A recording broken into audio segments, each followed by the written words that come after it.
Hi, nice to meet you. My name is Jen. How are you? I'm good. Please have a seat over here. Yeah. Money is very important, Yeah. but it's not enough. This is very easy to do when you win, right? So I'm also very positive about the Japanese talent. 今実は日本に世界で一番強いサッカーチームが来てるんです。City are in again with Haaland and he scored. Of course he scored.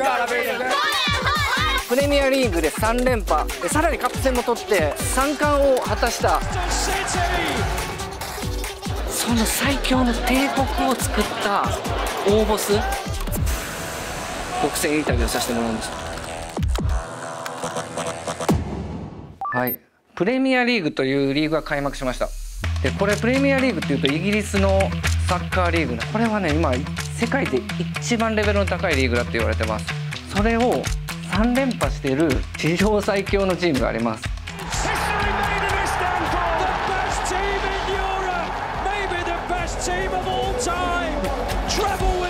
これがマンチェスターシティっていう昨シーズン3冠を取ってます。で1つが国内の FA カップ、もう1個は欧州ヨーロッパナンバー1を決めるチャンピオンズリーグでも優勝してて、誰も文句言えない世界一のチームになってます。実はですね我らが日本代表の三笘薫選手ここに移籍するんじゃないかっていう噂情報が今出回ってて、日本を代表するプレイヤーがもう世界で一番強いチームで活躍するっていう状況が生まれるんですね。でそのマンチェスターシティなんですけど日本に来ました。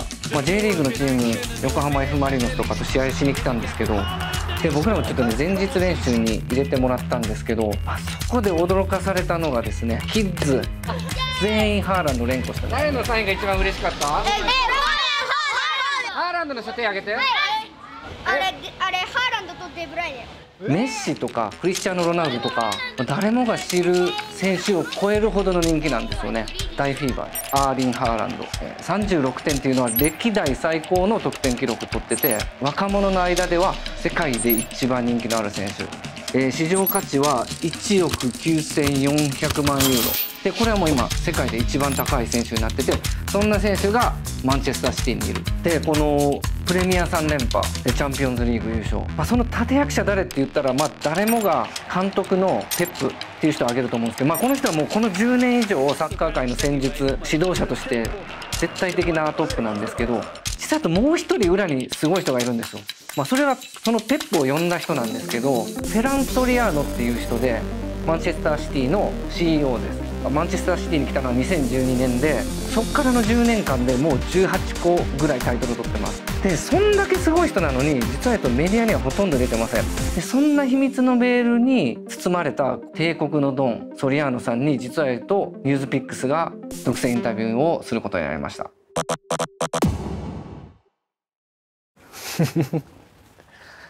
Hi, nice to meet you. My name is Jen. How are you? I'm good. Please have a seat over here. Sure. Yeah. So let me quickly introduce myself.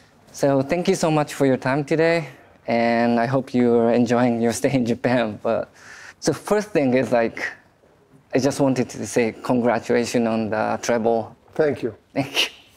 ありがとうございます。ありがとうございます。So if I ask about the long journeys you have done, okay, if you can choose one crucial thing or decision that you made since you arrived at Manchester City, what was the best decision you made? This is a difficult question. Okay, yeah. A very difficult question because you're asking me about one thing, right? Yeah. But if I have to choose one thing that maybe made us different is consistency. Okay. We had an idea about how to play football, and we've been faithful to this idea. Of course, we had a lot of talented people, a lot of talented football director and coaches and players, but the idea remains the same. And this is very easy to do when you win, right? Yeah. So now that we won, it's easy to say the idea was the right one. But the challenging moment is when you lose. Okay. And when you lose and you lose again, and some people will question the idea. When we talk about football, as I said before, the pillar is about a certain way of understanding the game that says we want to play attacking football. We want to hold the possession of the ball and have the initiative in the games, which is there are other ways of playing football, equally successful. Playing more defensively, more organized in defense, and just not try to keep the ball and play more on the counter. So we stick to the pillar of what we want to do and the way we want to play football. But within this, obviously, we had to adapt ourselves to different circumstances. But without losing the pillars, sometimes we call it the philosophy. Wow, that really applies to any business. Do you think like business of soccer or football is similar to any other business, or is there anything like really special or unique about soccer? I am fascinated by this question to the point that, as you know, I wrote a book about it. Yeah. Football is a metaphor for life, but it's life in 90 minutes. It's life in a pitch. So the things that happen on the pitch are an exaggeration of the things that happen everywhere else. Going back to your question, is it the same that managing any other business? Yes, in essence.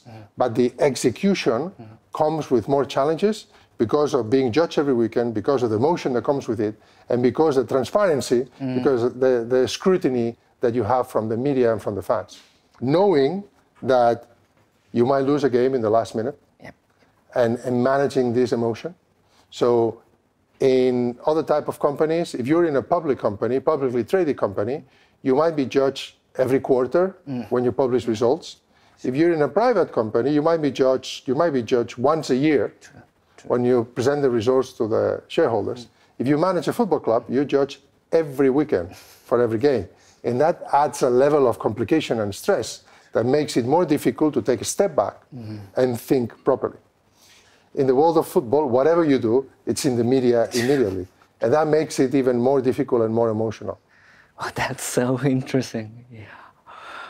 But how much of your philosophy or your vision do you share with, I mean, you have to always, because you said when you lose, it's most important to like reconfirm your vision and pillars, right? And coach or... All the time. All the time. All the time. The question about the losing a game that you mentioned, it is not that after we lose a game, and we lose a lot of games, right? We have this very simple rule and tactic, which is you can be sad, yes, but for 24 hours. And you can complain and whatever. But at the hour 25, you have to stand up, and we have to move to the next game. So it is impossible to suppress the negative emotion when you lose, but you can contain it. You can contain it over a period of time. Wow, that's interesting. So the role that CEO plays in the team is not just about business side. You really are committed to the result of the team as well. Sure, but remember that we have very good technical people, right? We have Chiqui Begiristain, who was shown to be the best football director in the world. Then we have coaches, Pep Guardiola in Manchester, but in other places. So the technical decisions are taken by technical people. I do not take any decision about whether a player is good or not good, right? So I take decisions related to whether we can afford buying the player or not, but the technical decisions are taken by technical people.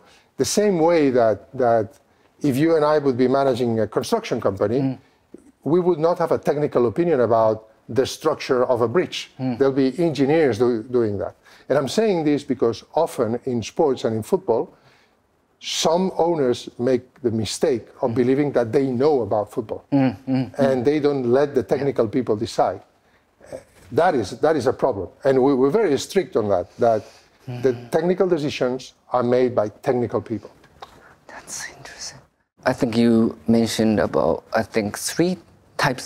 three archetypes of winning teams.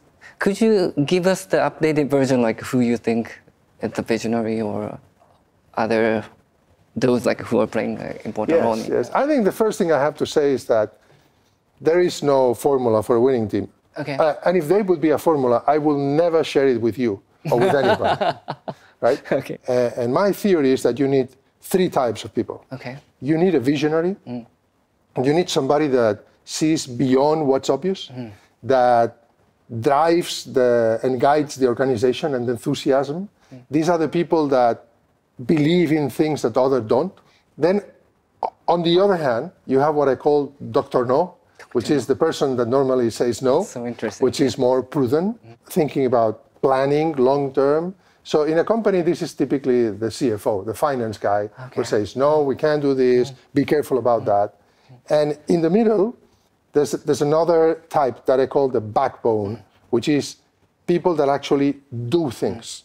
People that, you know, the visionary and Dr. No might discuss, should we do this, should we not, that we've enjoyed over the years is Kevin De Bruyne, right? So Kevin would do assist, would pass a ball that nobody thinks is possible, right? Yeah, for sure. So you have to be a bit of a visionary for that, right? So you have to take the risk of passing a ball so that somebody else can score that nobody has seen. We need all these positions because they compensate each other For sure. in the team. And we also have the same positions in the management team, not on the pitch, Okay. but in our office. You would find people that are more visionaries, that are thinking about new businesses and new things we're going to do, and people that are more cautious, and they're protecting the whole thing by saying, be careful with this, be careful with that. Oh, that's so interesting. Yeah. で今回、いろんなこと聞きたかったんですけど、やっぱ最強のチームの作り方とかマネジメントのあり方とかどうやってペップ呼んだのかとか、でも一番聞きたかったのはお金についてです。今実は言うとプレミアリーグも含めてサッカー界はもう中東マネー、サウジのお金とかがもう出回りまくってて、今年ももうみんな有名選手がサウジとかに行ってるんですけど、それとも金だけあれば勝てるんじゃないかと、そう思っちゃう。実際シティもアブダビとか中東のマネー入ってます。なんでどうしたら最強のチーム作れるんですかって言ったら、金ですってなるのか、ここは絶対聞きたかったので、金についていきなりちょっとぶち込んでみました。I just wanted to ask about like how important is money for creating a winning team? It's important, as we know, like all these rich teams tend to win, but it's not everything. How do you see the role that money plays? Money is very important, Yep. but it's not enough, Okay. right? So you have to have money to invest, and you have to have intelligence and management capability. And there's plenty of examples of that. So you just have to, you could draw a chart taking the biggest teams in the world and compare the spending with the results. Some teams have achieved very good results spending less. Some teams have spent far more than anybody and not obtaining the results. And this is why this business is so difficult, right? But the money has been spent very well, right? So if you try to answer the question, so Manchester City won everything last year, right? So the Premier League, the Cup, the Champions League. Were we the team that spent more money? No. Yeah. Were we the team that spent more money in the last 3 years? No. So again, money is needed, but money is not enough. That's it. So how do you not spend too much money? Yeah, I think it comes down to three things. Okay. The first one, have an approach that is as much scientific as possible. And this comes with data, right? So that's level number one. Level number two is you need to have at the end some human decision making. That it's a bit of an art, right? So that has a final decision of whether this player is a good player or not. And it might come from the data, but also from other factors that are more human. And the third, which is very important, is less emotion, right? We spoke from the beginning of this conversation. The problem with football is that there's a lot of people that put too much emotion on it, right? So that you lose a game or you want to sign a player and the price that they're asking you is ridiculously high, but you're under pressure because the fans are complaining, they want new players, and you end up paying more than what you should.